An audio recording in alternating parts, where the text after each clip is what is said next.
আমার আপনার নবীর আগে যত নবী রাসূল এসেছেন সবাই আল্লাহর তরফ থেকে প্রেরিত, এটার উপরে ঈমান আনতে হবে। তবে মুহাম্মাদুর রাসূলুল্লাহ সাল্লাল্লাহু আলাইহি ওয়াসাল্লামের ব্যাপারে শুধু এতটুকু বিশ্বাস করলে হবে না যে তিনি আল্লাহর পক্ষ থেকে প্রেরিত রাসূল। শুধু এতটুকু বিশ্বাস করলে হবে না, বরং এই বিশ্বাসের পূর্ণতা তখন আসবে যখন রাসূল আকরাম সাল্লাল্লাহু আলাইহি ওয়াসাল্লামের বাস্তবিক আমল, রাসূলের সিরাত আমার আপনার জীবনে বাস্তব আমলে পরিণত হবে। কোরআনের উপরে ঈমানের পূর্ণ পরিচয় যদি দিতে হয় তাহলে কোরআনের উপরে আমাদের আমল করতে হবে। আর কোরআন যে নির্ভুল এটা কেন? আল্লাহ তাআলা কোরআনুল কারীমের মধ্যে বলেন, ইন্না নাহনু নাজ্জালনা যিকরা ওয়া ইন্না লাহু লাহাফিজুন। আল্লাহ তাআলা বলেন, আমি এই জিকির, আমি এই কোরআন নাজিল করেছি, আর হেফাজতের দায়িত্ব আমি আল্লাহর। সুবহানাল্লাহ গণ। শুধুমাত্র কোরআনের লিখিত বিষয়গুলোর হেফাজতের জিম্মাদারি আল্লাহ নিয়েছেন এমনটা নয়। কোরআনের যেমন শব্দ, অর্থ, ব্যাখ্যা সব কিছু হেফাজতের দায়িত্ব যিনি নিয়েছেন তিনি কে? শুধু যে কোরআনের ওই যে কপিটা আছে আল্লাহ এটার হেফাজত করবে তা না, বরং কোরআনের অর্থ, মর্ম, ব্যাখ্যা, তাফসীর সব কিছু হেফাজতের দায়িত্ব কার? এ কথাও আল্লাহ বলছে।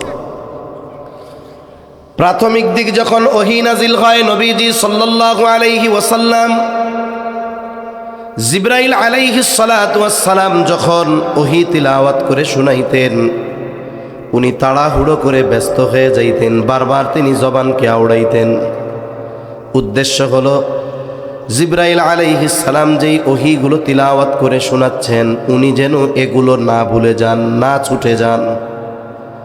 এই জন্য রাসূল আকরাম সাল্লাল্লাহু আলাইহি ওয়াসাল্লাম তাড়াহুড়ো করতেন, জবানকে তিনি বারবার আওড়াইতেন যেন ভুলে না যান, ছুটে না যায়। আল্লাহ সুবহানাহু ওয়া তাআলা নবীজির এই দৃশ্যগুলো দেখেন এবং তিনি জানেন। আল্লাহ তাআলা এই জন্য নবীজি সাল্লাল্লাহু আলাইহি ওয়াসাল্লামকে জানায় দিলেন, ও পয়গম্বর, আপনার কাছে যখন রূহুল আমিন ওহী নিয়ে যায় আপনি তাড়াহুড়ো করবেন না, পেরেশানি হবেন না, জবান আওড়াবেন না। আপনার পেরেশানির কোনো কারণ নাই। আপনি মনে করতেছেন আপনি যদি এগুলো না পড়েন ছুটে যাবে, আপনি ভুলে যাবেন, এমনটা নয়। বরং এই কোরআন হেফাজতের, সংরক্ষণের সব দায়িত্ব আমি আল্লাহ। আল্লাহ তাআলা বলেন, লা তুহাররিক বিহি লিসানাকা লিতা'জালা বিহি ইন্না আলাইনা জামআহু ওয়া কুরআনাহু। আল্লাহ তাআলা বলেন, লা তুহাররিক লিসানাকা লিতা'জালা বিহি, আপনি আপনার জবানকে তাড়াহুড়ো করে আওড়াবেন না, নড়াচড়া করবেন না। আপনার ওইভাবে তাড়াহুড়ো করে পড়ার কোনো প্রয়োজন নাই। আপনি মনে করতেছেন এগুলো আপনি সব সংরক্ষণ করতে পারবেন না, এগুলো আপনার থেকে ছুটে যাবে। আবার আপনি জিবরাইলের সাথে পড়েন যেন পড়ার মধ্যে সব কিছু ঠিক হয়, অসুবিধা নাই। আল্লাহ বলেন, ইন্না আলাইনা জামআহু ওয়া কুরআনাহু, এই কোরআন জমা করা, সংরক্ষণ করার দায়িত্ব যেমন আমার, এই কোরআন আপনাকে পড়িয়ে দেওয়ার দায়িত্ব আমি আল্লাহ। আল্লাহ তাআলা এবার বলেন, ফাইদা করানাহু ফাত্তাবি' কুরআনাহু, যখন জিবরাইল আলাইহিস সালাম আপনার সামনে তিলাওয়াত করে আপনি তার তিলাওয়াত শুনবেন, এটার আনুগত্য করেন। ফাইদা করানাহু ফাত্তাবি' কুরআনাহু, জিবরাইল আলাইহিস সালাম যখন আপনার সামনে কোরআন তিলাওয়াত করে শোনায় আপনি তার তিলাওয়াত শুনতে থাকেন, অসুবিধা নাই। আপনার কাছ থেকে ছুটেও যাবে না, ভুলেও যাবেন না। কেন? আল্লাহ তাআলা এটা জমা করার দায়িত্ব নিয়েছেন। আবার আপনি শুনবেন, জবানে জবানে পড়লে আপনি মনে করতেছেন তিলাওয়াত শুদ্ধ হবে কিনা, পেরেশানির কারণ নাই। ওই কোরআন সংরক্ষণের দায়িত্ব যেমন আমার, ওই কোরআন শুদ্ধভাবে আপনাকে পড়ায়া দেওয়ার দায়িত্ব আমার। সুতরাং পেরেশানি ছাড়া আপনি তার তিলাওয়াতের অনুগামী হন, তার তিলাওয়াত শুনতে থাকেন। এরপরে আল্লাহ তাআলা বলেন, সুম্মা ইন্না আলাইনা বায়ানা। আল্লাহ রাব্বুল আলামিন জানায়া দেন এই কোরআনের ব্যাখ্যা সারমর্ম, এটাও আল্লাহ তাআলা শিক্ষা দেওয়ার দায়িত্ব নিয়েছেন। তাহলে কোরআনের শাব্দিক হেফাজত, অনুবাদিক হেফাজত, ব্যাখ্যাগত হেফাজত সব কিছুর জিম্মাদারি যিনি নিয়েছেন তিনি কে? এই যে ব্যাখ্যা হেফাজতের দায়িত্ব আল্লাহ তাআলা নিছেন। তবে আল্লাহর একটা সিস্টেম তো আছে, কোনো কিছু ছাড়া আল্লাহ সব কিছু পারে। যেমন কেউ যদি মনে করে মা বাবা ছাড়া সন্তান হয় না, এটা আল্লাহর একটা উসুল, আল্লাহর একটা নিজাম।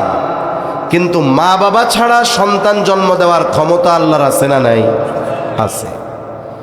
এজন্য যেমন পৃথিবীতে যদি কেউ চেষ্টা করে কোরআনের কোনো নুক্তা উল্টাপাল্টা করবে, শব্দ বাদ দেন, নোক্তা, তাহলে এই পৃথিবীতে কোটি কোটি হাফেজে কোরআন আছে, ওটা ধরে ফেলবে, উল্টাপাল্টা করার কোনো সুযোগ নাই।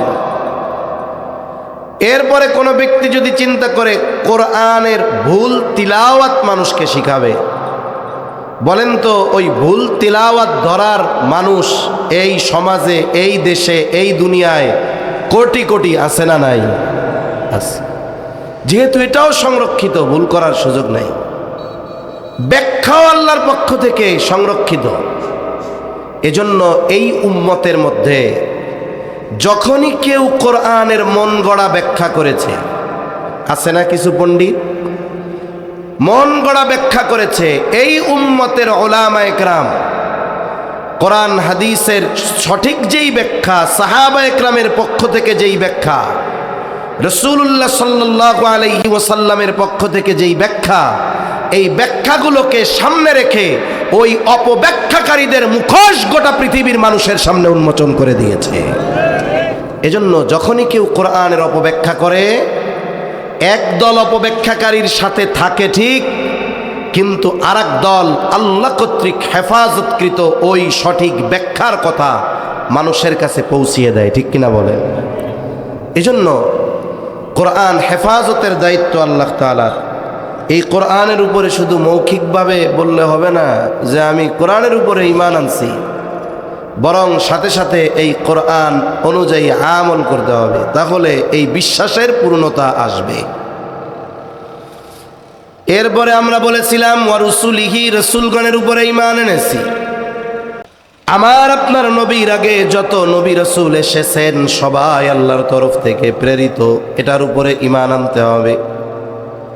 তবে মুহাম্মাদুর রাসূলুল্লাহ সাল্লাল্লাহু আলাইহি ওয়াসাল্লামের ব্যাপারে শুধু এতটুকু বিশ্বাস করলে হবে না যে তিনি আল্লাহর পক্ষ থেকে প্রেরিত রাসূল।